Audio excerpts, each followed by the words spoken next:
Hey everybody, Sadlymoops here, and today, if some of you may know, I'm in my FRAY PvP map.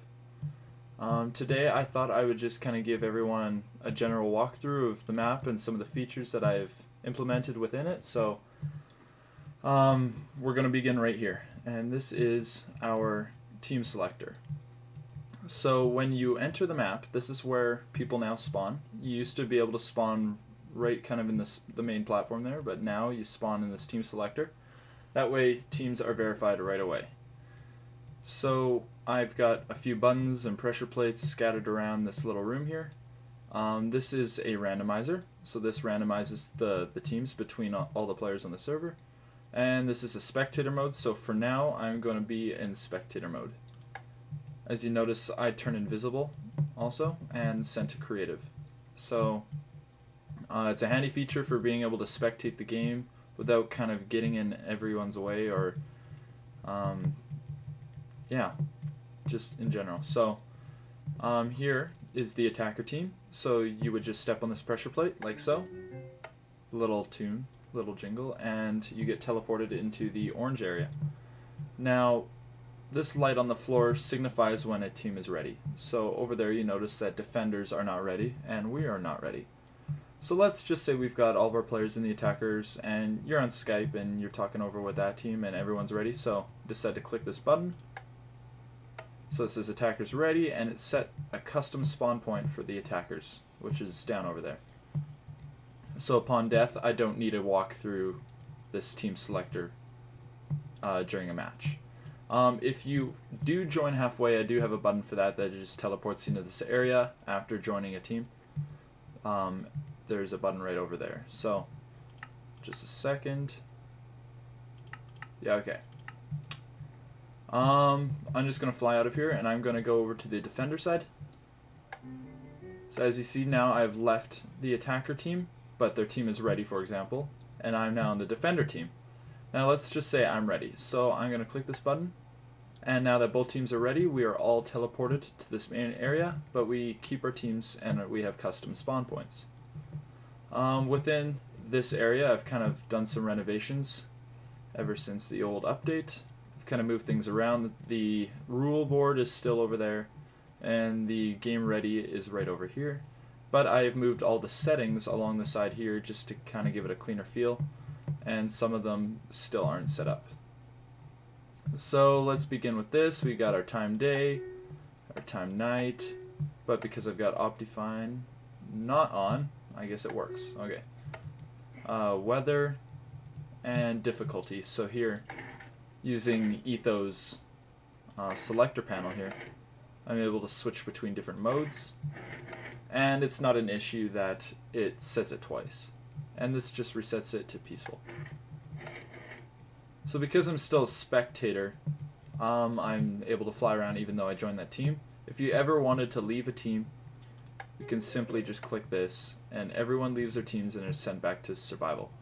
Joining halfway just sends you through a randomizer, and I'm on the attackers and I can just join from here. Like so. But I'm just going to go back and be a spectator. Okay, over here, once all teams are ready, you may press this button. So we're just going to press it here. And it kind of gives a run through the map, like a little loading screen. Kind of a neat addition. I'll let this load. Now it says everyone is ready, and you can press the start button to begin, and everyone is teleported into this central little hub here. If you do make any mistakes, you can press this button and teleport everyone back to the team selection. But similar to Nail, defenders will go into one slot and attackers into the other. I've color-coded it to make it a little easier, so you don't need to read signs all the time. Close this latch when all defenders are in here, just so people don't get mixed up between gates. I will press the start button here, and it says defenders ready in 30 seconds. So in 30 seconds we will drop. And after that I will probably leave out the rest of the mechanics in another video. But I just kind of want to give you a feel of how the game begins and how you select your team, etc.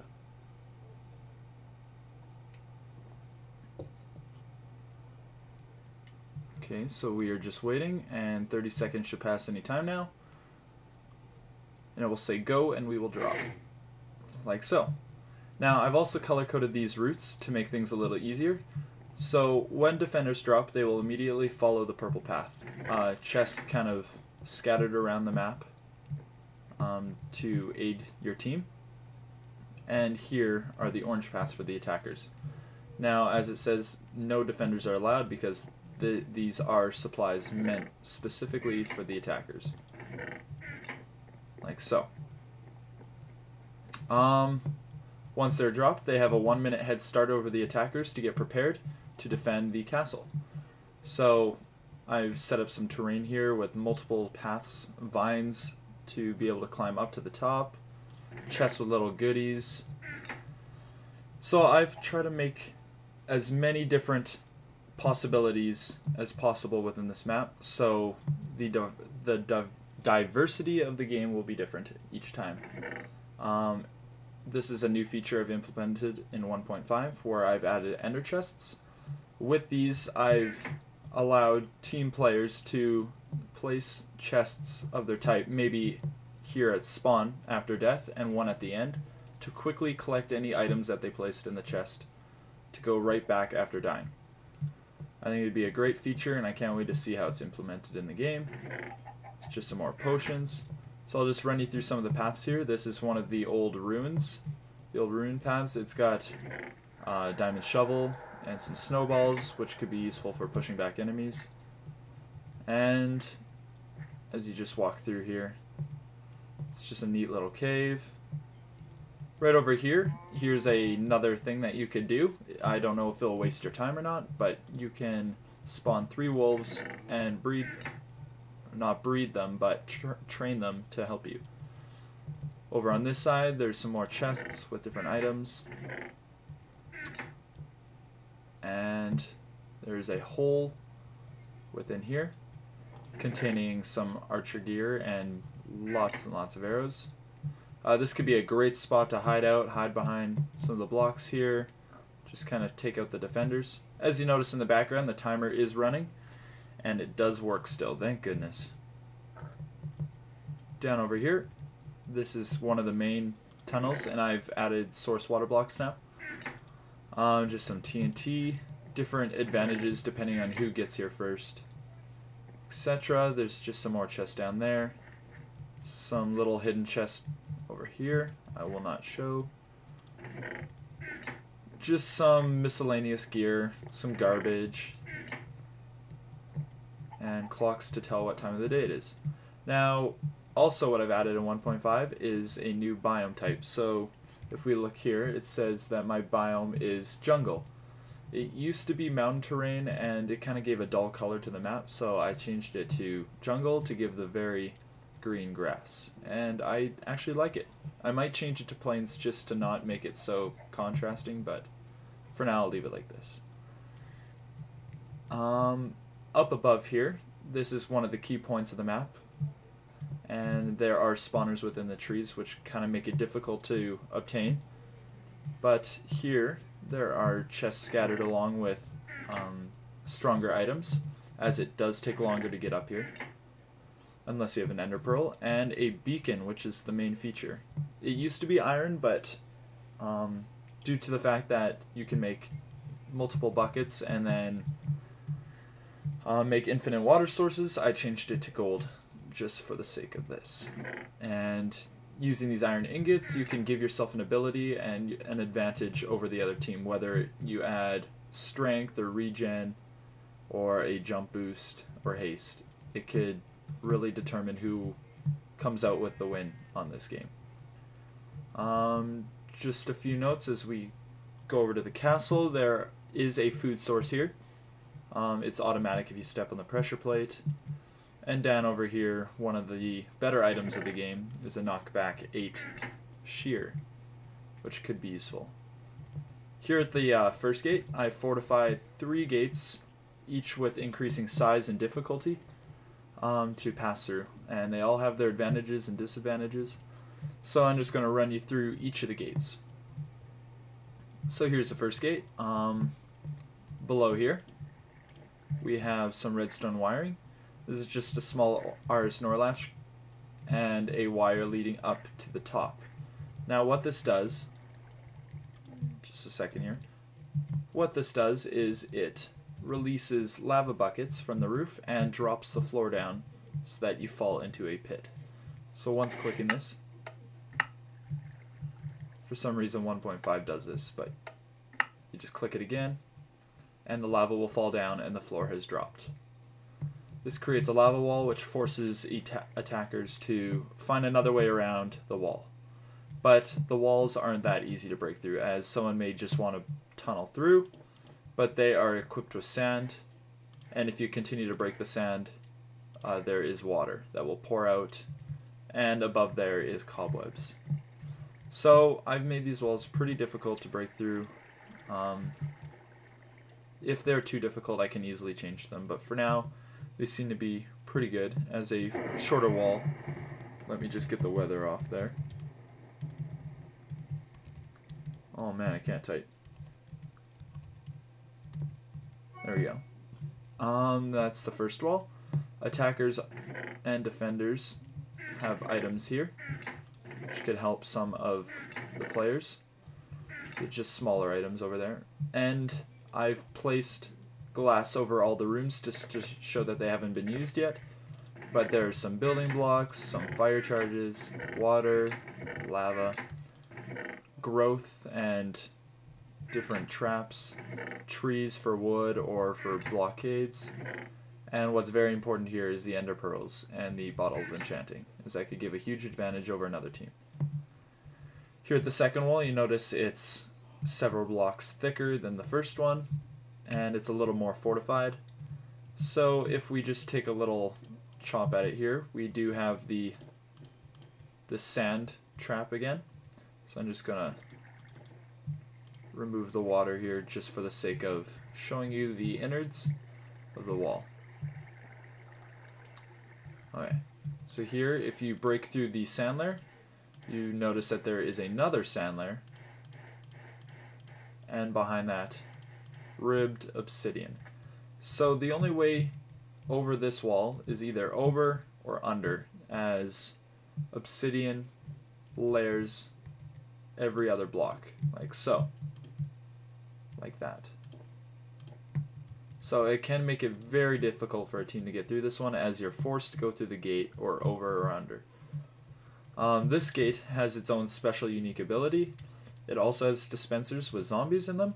So if I just change my difficulty here to easy, I can show you that when you press this, another RS NOR latch pushes this wall upwards and drops 6 zombies.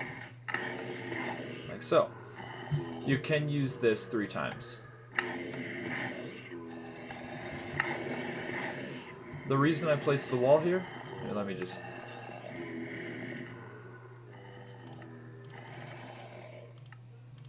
The reason I place this wall here is to prevent zombies from walking toward the person setting the trap and to walk toward the attackers. So that could also give a huge advantage over another team.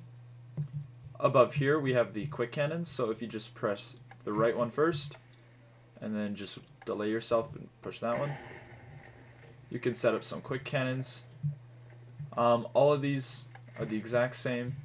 They're just meant for short-term fire, as you notice. Each of these chests also has 9 TNT blocks within them too, so you can either refill or use it to your desire. Behind here we have all of the archer gear, and like Rixie had said, gotta love the arrow chest, so stock that full of arrows, some bows, and some decent tools and potions to help players. The third wall here is a little bit thicker than the second, and it's also got a lot of rooms within it. So we're just going to begin with this room here. This is the enchanting room.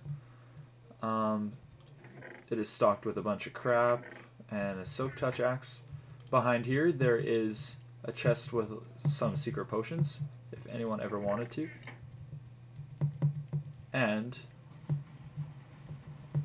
also beneath here is some more secret chests, like so. If you go into this one here, we have some enchanting, just some items that you can easily enchant, and that gives a huge advantage to a team. Up in this corridor here, you can close off the staircase to block any intruders from breaking in, like so. I just easily fell. And just some more items within here. All these chests are the same. They give a little bit of a food source and some weak weapons. And the biggest advantage for the defenders here is the king's armor. So all of these have very strong protection that give an overall strength to a player. These chests just have another set of armor and some potions for whoever wants them. And now I will kind of give a run through of the mechanics of the game. Oh, one more feature. Oh, it's been 10 minutes. One more feature here is the bridge, as it could give a disadvantage to defenders, so they also have the choice of blowing it up. Like so. So, yeah, that's it. I'm going to run to show you some of the mechanics. Hey everybody, I'm back, and I'm just going to show you a little bit of the timer mechanics in the back here. So far 17 minutes have passed, and we are just watching this lava fall down here. I have shown in the tutorial how to make this timer. This is exactly 1 minute though. And what happens is when that lava falls down, it will update the timer and send a pulse through the timer mechanism. So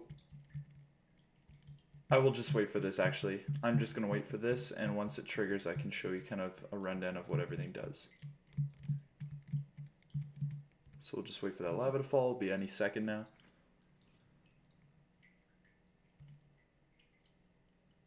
Here we are. Like so. And now it displays the 18 minutes right here.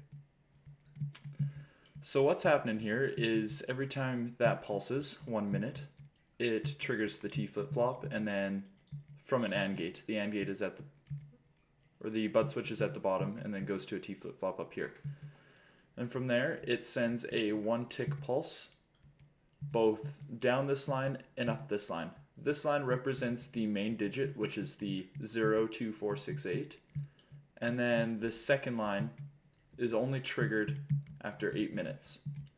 So what happens here is, this is the 8-minute mark right here, 8 minutes. After 8 minutes, it sends an inverted pulse down here, which then turns this one on and pushes the block upwards, now enabling this line to be triggered.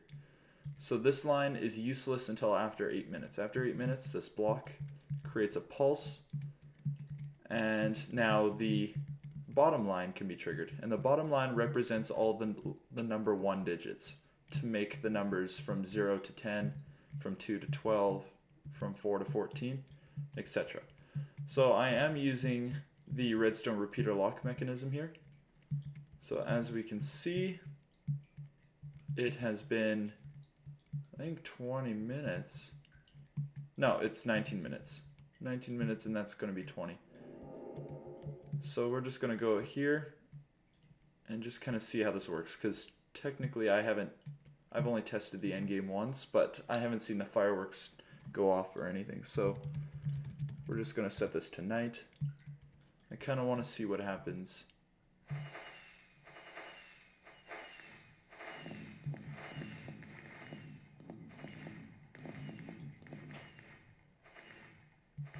That's lovely. I guess I still got some things to fix because it keeps looping that, and that's bad. So yeah, first time I've tested that, and that's going to be changed as of today. Woo. Okay, let me just fix that. Okay, so we are back here, and I fixed the problem. It was just creating a loop, and all I had to do is add a repeater. So we've got a bunch of command blocks out here for each of the different parts, and so I'm just going to run through kind of how each of these works. So I learned this from Seth Bling, and I really find that it's simplified a lot of things, as it only takes 2 command blocks, 2 repeaters, and that's it. It's very simple. You just need to know a bit of code. So right here it says teleport all the players to this specific location, and then it will tell you what is happening after you press that block. So what it's doing is, if we go into here, it's teleporting all of the players down into this little box here, right down in there. And what this does is it is triggered by this little circuit here that just runs all the time. And what it does is this represents the attackers and this will represent the defenders. So when this goes over the line, it turns it on and off, thus triggering it, but it only triggers a random player who's in that box and sends him to attackers or defenders. So here, we'll just run through this. So if I go into this box, it will detect me, and then depending on where that minecart is, it will send me to one of the teams. Like so. Now, the cool thing about this is, depending on how many players you have, it's not going to be unfairly placed, because it has to go through each one,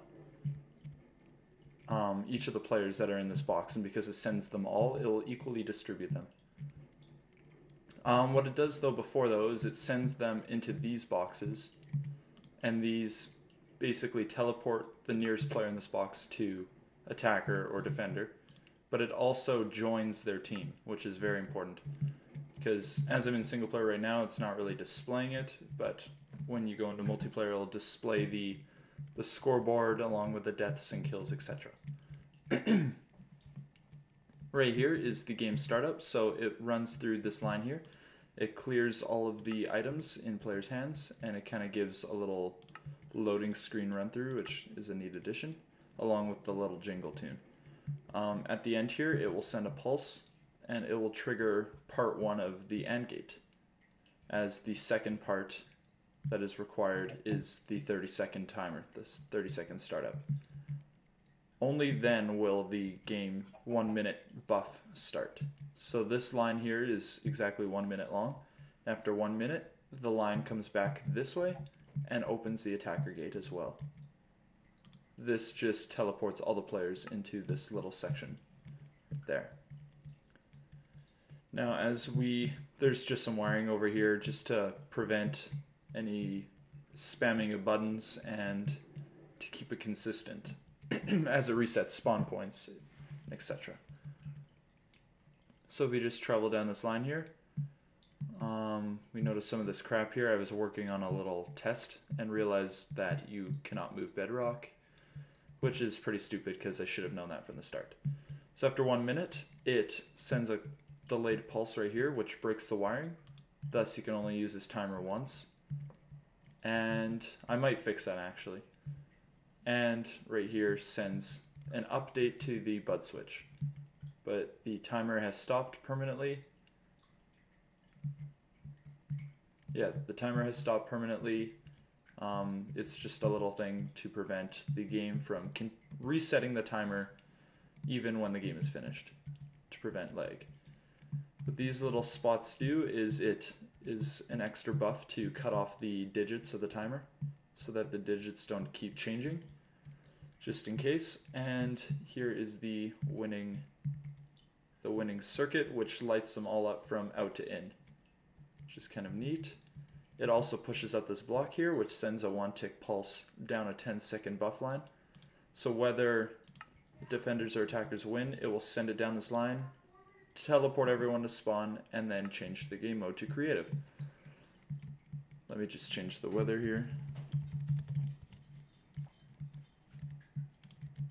So if we go down here to the objective of the game, the objective was for attackers to destroy these 2 sponges back here.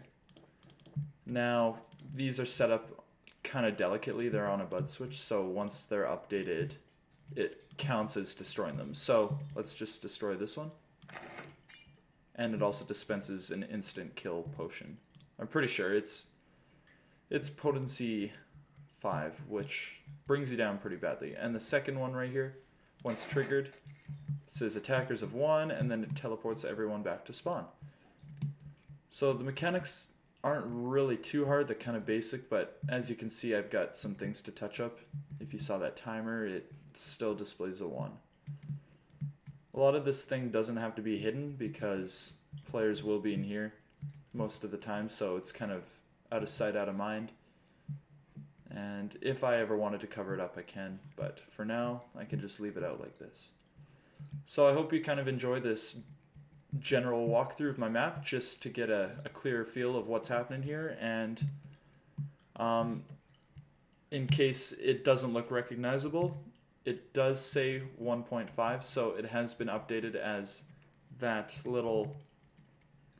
little team selector part never was here from 1.4. So I've made a few changes through the snapshots, and I've got all the downloads on the forums, and I hope that you guys enjoy this. Have a good day.